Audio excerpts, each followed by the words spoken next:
Vladimir Vladimirovitch Poutine, l'homme à la tête du plus grand arsenal nucléaire au monde, défenseur acharné de la mère patrie russe, maître des éléments, des chevaux, des ours et de tout ce qu'il désire. Le parfait exemple de virilité avec sa poigne de fer et son leadership incontestable. Il dirige aujourd'hui les troupes russes en Ukraine.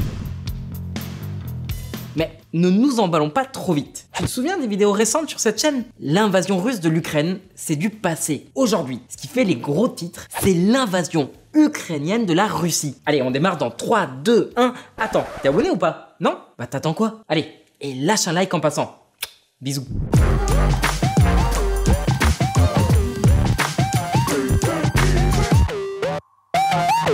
Normalement, la Grande Russie aurait dû éclater l'Ukraine, le pays le plus pauvre d'Europe, en à peine quelques jours. Et bah, en une semaine, les soldats ukrainiens ont plus progressé sur le sol russe que les troupes russes en toute une année en Ukraine. Kiev a déjà repris plus de 1000 km² de territoire russe. Bien sûr, ça peut sembler modeste, c'est à peine 2 fois la taille de Singapour. Mais c'est tout de même un coup de maître, surtout quand on compare ça à l'offensive russe de 2024 qui n'a récupéré qu'un peu plus de 400 km² en 6 mois de combats acharnés. En d'autres termes, pas même la moitié des gains ukrainiens en 7 jours. Ce revers est un véritable camouflet pour la Russie qui commençait tout juste à faire de petits progrès sur le front de Donetsk. De quoi sérieusement remettre en question la puissance militaire de l'ours russe. À ce rythme, si tous les abonnés de Diplo se cotisaient, on pourrait même occuper Moscou. Ah bah, c'est une blague hein. Mais la question qu'on va vous poser aujourd'hui sur Diplo, c'est la suivante. Quelles sont réellement les capacités militaires de la Russie en ce moment? Poutine a-t-il encore un tour dans son sac? Ou est-ce que la guerre a tellement saigné son armée qu'il n'a plus vraiment grand-chose pour défendre son propre territoire? Et si la Russie a encore des ressources, est-ce qu'elles seront suffisantes pour contenir l'avancée ukrainienne? On va tout expliquer dans cette vidéo. C'est parti. Et maintenant, il se passe quoi? La grande question que tout le monde se pose, mais à laquelle personne ne semble avoir de réponse, c'est pourquoi, après 2 semaines d'invasion de Koursk, la Russie n'a-t-elle toujours pas réussi à mobiliser une force suffisante pour repousser les Ukrainiens hors de leur propre territoire? Même si une réponse simple n'existe pas, on peut tout de même analyser ce que nous savons des endroits où la Russie garde encore ses principales forces militaires en dehors de l'Ukraine. Ces points clés, ce sont Kaliningrad, la Transnistrie et le front arctique. On va commencer par Kaliningrad, cette oblast russe coincée entre la Lituanie et la Pologne. Là-bas, la Russie a stationné près de 20 000 soldats avec des chars T-72, des lance-roquettes mobiles, des missiles Iskander et quelques dizaines d'avions MiG-31, Sukhoi Su-24 et Su-30. Ces chasseurs sont même équipés de missiles hypersoniques Kinzhal. En somme, tout ce qu'il faut pour neutraliser rapidement la situation à Koursk. Alors pourquoi est-ce qu'aujourd'hui, Poutine n'a toujours pas utilisé ses forces ? C'est pas parce qu'il a peur de laisser Kaliningrad sans protection. Le véritable problème, c'est plutôt de l'ordre logistique. Les Russes n'ont pas encore inventé la téléportation. Déployer tout cet équipement sur le front ukrainien nécessiterait une traversée par la Biélorussie, ce qui pose un petit problème. Regarde cette carte. D'un côté, il y a le fameux corridor de Suwałki, une bande de terre d'environ 100 km de large qui sépare Kaliningrad de la Biélorussie. Ce corridor est vital car il constitue le seul lien terrestre entre la Russie et son territoire de Kaliningrad, en passant par la Pologne et la Lituanie, 2 pays membres de l'OTAN. Faire traverser des troupes ou du matériel militaire par ce corridor serait tout simplement impensable sans déclencher une confrontation armée directe avec l'OTAN, ce qui serait catastrophique pour la Russie. Alors, quelle autre option reste-t-il pour transporter des forces de Kaliningrad jusqu'à l'Ukraine? La mer? Ouais, c'est possible, mais c'est un cauchemar logistique. Mobiliser des troupes par voie maritime depuis Kaliningrad vers la mer Noire impliquerait un long détour en passant par la mer Baltique, le détroit de Gibraltar, la mer Méditerranée, puis le Bosphore. Tout ça sous l'œil vigilant de l'OTAN. De plus, une telle opération prendrait des jours, voire des semaines, ce qui donnerait aux Ukrainiens amplement le temps de se préparer à toute offensive. Bref, ce serait plus un sketch de Charlie Chaplin qu'une opération militaire sérieuse. Et c'est pas fini. En plus des difficultés logistiques, retirer des troupes de Kaliningrad pourrait aussi avoir des répercussions internes. La population locale, qui en a assez de la guerre et de l'isolement, pourrait commencer à se soulever si les troupes russes qui maintiennent l'ordre venaient à quitter l'oblast. Poutine risque donc de perdre le contrôle d'un territoire stratégique. C'est pourquoi, à ce stade de la guerre, il est très peu probable que la Russie retire ses forces de Kaliningrad. Mais alors, si l'option Kaliningrad est écartée, où Poutine pourrait-il trouver les ressources nécessaires pour renverser la situation? Eh bien, on va se tourner vers une autre région sous influence russe, la Transnistrie. Alors la Transnistrie, c'est une région sécessionniste de Moldavie contrôlée par des forces pro-russes. Elle abrite le dépôt d'armes de Kolbasna, qui est l'un des plus grands arsenaux militaires de l'époque de la guerre froide. Ce dépôt contient des dizaines de milliers de tonnes de munitions et d'armes, un véritable trésor pour l'effort de guerre russe. Cependant, il y a un gros hic. La Transnistrie manque cruellement de troupes. Avec seulement 1600 soldats russes stationnés dans la région, principalement chargés de garder cet énorme dépôt, il serait impossible de lancer une offensive significative depuis cet endroit. De plus, Moscou doit aussi jongler avec les enjeux politiques locaux. Les élections moldaves se rapprochent et toute action militaire depuis la Transnistrie pourrait faire échouer les chances du candidat pro-russe Igor Dodon. En résumé, une opération militaire depuis la Transnistrie est non seulement irréalisable, mais aussi politiquement risquée. Alors, avec Kaliningrad et la Transnistrie hors jeu, que reste-t-il à la Russie? Eh bah, l'Arctique. L'Arctique est une région où la Russie a investi massivement ces dernières années avec quelques 13 bases aériennes, 3 grandes bases navales et des dizaines de stations radars, avant-postes et centres de défense. La Russie y maintient entre 30 et 45 000 soldats bien équipés et prêts à intervenir. En plus, la flotte russe en Arctique comprend au moins 8 sous-marins nucléaires ainsi qu'une quarantaine de navires militaires, des destroyers aux frégates. Les Russes disposent également d'une centaine d'avions de combat MiG-31, Su-33, Su-24 et Su-34 et d'un arsenal avancé de systèmes de défense aérienne S-400 et d'équipements de guerre électronique. À première vue, ça pourrait sembler être une solution idéale pour renforcer les troupes russes sur le front ukrainien. Ceci dit, ici aussi, il y a des complications majeures. Pour commencer, les sous-marins et les navires basés dans l'Arctique n'ont aucun moyen de rejoindre la mer Noire sans traverser des zones maritimes contrôlées par l'OTAN, ou même de faire un tour du monde pour arriver à destination. Quant aux troupes et aux avions, les déplacer signifierait affaiblir la domination russe sur cette région stratégique et sur les routes commerciales de l'Arctique, ce qui est tout simplement inacceptable pour Poutine. En fin de compte, toutes ces options se heurtent à des obstacles insurmontables. Kaliningrad, la Transnistrie, l'Arctique, chacune de ces régions a ses propres contraintes qui rendent une mobilisation de troupes difficile, voire impossible. Alors, si la Russie ne peut pas puiser dans ses réserves, où trouvera-t-elle les forces nécessaires pour se réaffirmer sur le front ukrainien? Pour répondre à cette question, on va devoir examiner de plus près la stratégie actuelle de la Russie et comprendre comment elle a réussi à tenir bon jusqu'à présent. Les réserves militaires de la Russie sont-elles sur le point de collapser? C'est ce qu'on va voir dans cette vidéo. Alors reste bien jusqu'à la fin, c'est important pour le référencement. Allez, on passe au chapitre suivant. La Russie en sursis? Il y a quelques semaines, les nouvelles qu'on recevait du front russo-ukrainien étaient assez inquiétantes. En Ukraine, la conquête progressive du Donbass par l'armée russe s'accélère. L'armée ukrainienne a été contrainte de battre en retraite dans plusieurs zones urbaines. Les militaires déplorent le manque de systèmes anti-aériens ainsi que des erreurs de commandement. Aujourd'hui, la situation est vachement différente. L'Ukraine se bat sur le sol russe. Personne l'avait vu venir ça. Il y a comme un petit air de déjà vu, tu trouves pas? Mais rappelle-toi, l'année dernière, en juin 2023, Yevgeny Prigojine, le chef du groupe paramilitaire Wagner, s'était rebellé contre le Kremlin. En l'espace de quelques heures seulement, les forces de Wagner ont réussi à progresser sans rencontrer de véritable résistance depuis Rostov-sur-le-Don jusqu'à environ 300 km de Moscou, couvrant ainsi une distance énorme pratiquement du sud au nord de la Russie. Cet événement a révélé à quel point les défenses russes sont vulnérables sur leur propre territoire. Cependant, contrairement à Wagner, l'Ukraine ne se laissera pas dissuader par un simple accord. La situation actuelle suggère que l'Ukraine ne sera probablement pas arrêtée sans une solution drastique. Et ça pourrait bien signifier que la Russie devra abandonner les territoires qu'elle occupe en Ukraine. Mais soyons réalistes, personne ne s'attend à ce que cela se produise de sitôt.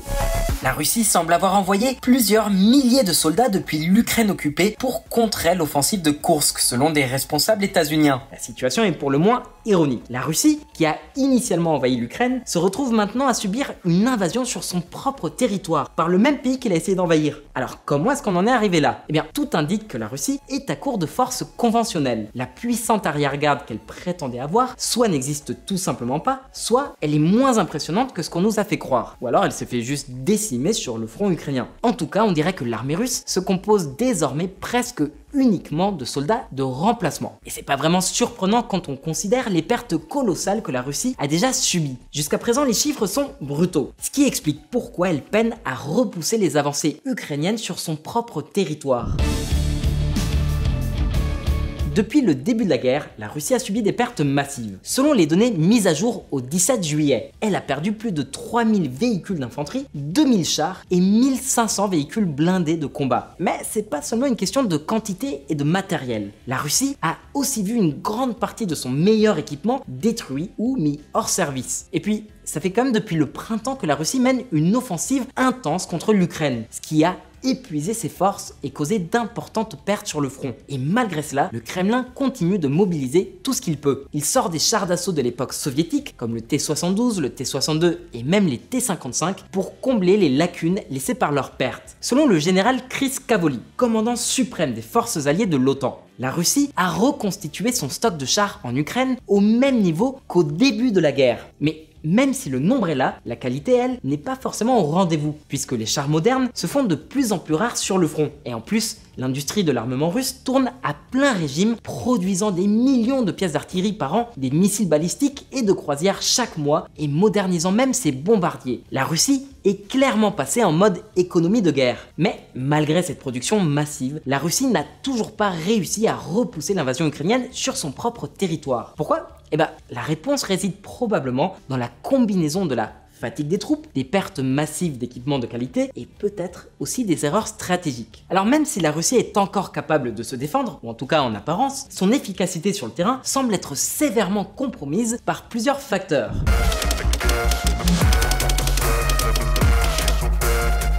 Moscou dispose encore d'environ 3200 chars entreposés, mais la plupart sont dans un état déplorable, avec au moins 70% d'entre eux n'ayant jamais été déplacés. Les analystes pensent que la Russie pourrait bientôt avoir du mal à maintenir son rythme actuel de remise en état de ses vieux chars, peut-être dès l'année prochaine. Pour l'instant, ils parviennent à rénover ces vieilles machines et à les envoyer en Ukraine, où elles sont souvent rapidement détruites par des armes modernes comme les HIMARS. Cependant, ce scénario pourrait rapidement atteindre ses limites. En 2023, la Russie a réussi à remettre en service environ 1300 vieux chars et cette année, elle pourrait encore maximiser cet effort. Mais il y a un gros problème. Le stock de vieux chars commence à s'épuiser et les remettre en état prend du temps. En plus, ces rénovations, elles sont pas en un clin d'œil. Et pendant ce temps, le front ukrainien continue d'exiger des ressources. Rassembler rapidement des divisions capables de repousser les Ukrainiens devient donc un défi majeur pour la Russie. En résumé, même si la Russie parvient encore à déployer du matériel sur le front, la qualité et la quantité de ses forces sont sérieusement compromises. La capacité de Moscou à maintenir son effort de guerre à long terme est de plus en plus remise en question.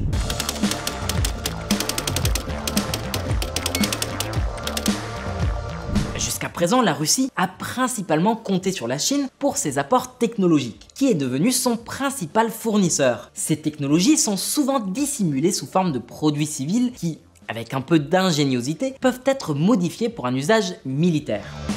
Les renseignements états-uniens affirment que la Chine augmente ses ventes d'équipements à la Russie pour soutenir l'effort de guerre en Ukraine. Cette situation, qui pourrait à prime abord sembler être une mauvaise nouvelle pour l'Ukraine, pourrait en réalité se retourner contre la Russie. Alors oui, grâce à la Chine, Moscou parvient à moderniser son ancien matériel militaire et à obtenir les composants nécessaires pour maintenir son effort de guerre. En revanche, cette dépendance à l'égard de la Chine crée une vulnérabilité critique. En fait, si les puissances occidentales exerçaient une pression suffisante sur Beijing, ça pourrait entraîner une réduction significative des exportations technologiques vers la Russie. Dans ce cas, Moscou se retrouverait face à un véritable casse-tête logistique, incapable de maintenir le rythme de modernisation de son armement. Des signes d'alerte ont déjà été perçus et certaines nouvelles préoccupantes pour le Kremlin commencent à émerger. Si la Chine décidait de ralentir ou de cesser ses envois, les capacités militaires russes pourraient en être gravement affectées, ajoutant une nouvelle dimension aux défis déjà importants auxquels la Russie est confrontée en temps de guerre.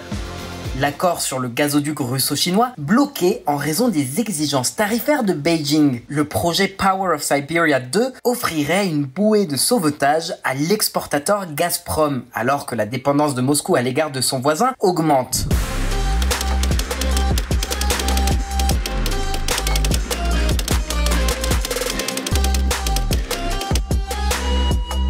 Mais il est clair que les alliés de l'Ukraine doivent concentrer leurs efforts sur un objectif crucial. Faire pression sur la Chine pour qu'elle arrête de fournir des produits essentiels à la Russie. Jusqu'à présent, Poutine a réussi à contourner de nombreuses sanctions, un peu comme s'il esquivait des balles dans Matrix.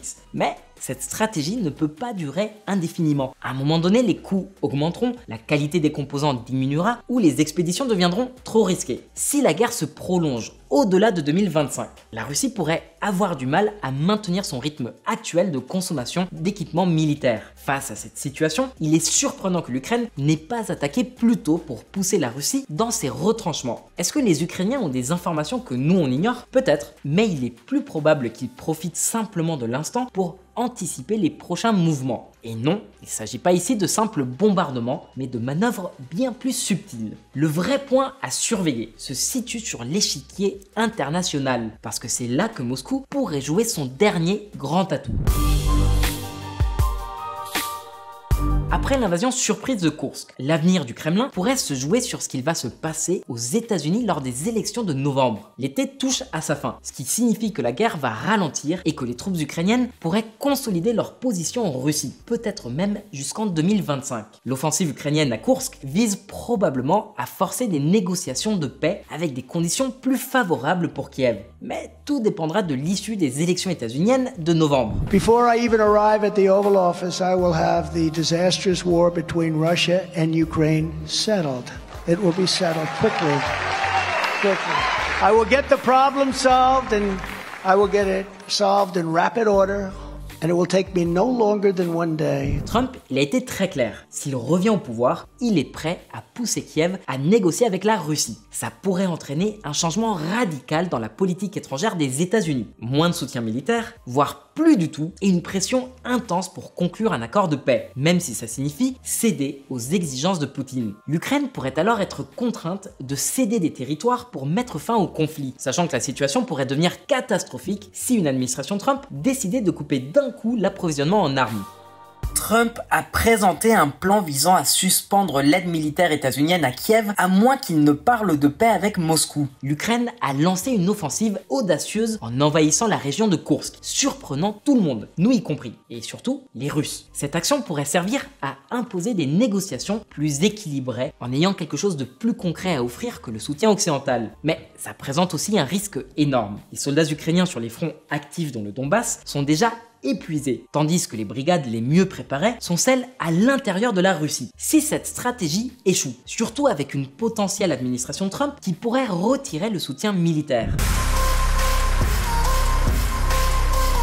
La Russie se trouve maintenant à un moment critique. Leur capacité à mobiliser une force moderne et comparable à celle de l'Ukraine est limitée, surtout face à l'équipement occidental dont dispose Kiev. Moscou pourrait être contraint de recruter massivement des jeunes sans expérience militaire, un choix qui entraînerait de lourdes pertes. Mais au-delà de la bataille sur le terrain, l'avenir de la Russie pourrait dépendre de deux facteurs majeurs: les élections états-uniennes de novembre et le soutien continu de la Chine en matière de technologie civile qui aide la Russie à maintenir ses vieux chars en service. Un changement à Washington pourrait redéfinir toute la dynamique du conflit, tandis qu'une pression accrue sur Beijing pourrait affaiblir Moscou de manière significative. Seul le temps permettra de dire si cette stratégie ukrainienne portera ses fruits ou non, si la Russie parviendra à inverser la tendance. Maintenant, c'est à toi que je pose la question. Est-ce que tu penses que la Russie a encore des moyens de contrer cette invasion ukrainienne? Est-ce que les Russes seront prêts à sacrifier des territoires comme Kaliningrad, la Transnistrie ou l'Arctique pour y parvenir? Ou alors, est-ce qu'on est en train d'assister à un affaiblissement irréversible de la puissance militaire russe? On espère que cette vidéo t'a plu. Si c'est le cas, abonne-toi, like et partage. Si t'as envie de taper la discute, tu peux écrire un commentaire ou nous envoyer un DM sur Insta. Et si t'as envie de participer à l'aventure Diplometrix, je te laisse le lien dans la description pour notre plateforme de financement participatif. C'est tout pour nous aujourd'hui. On te dit à très bientôt pour plus d'actu.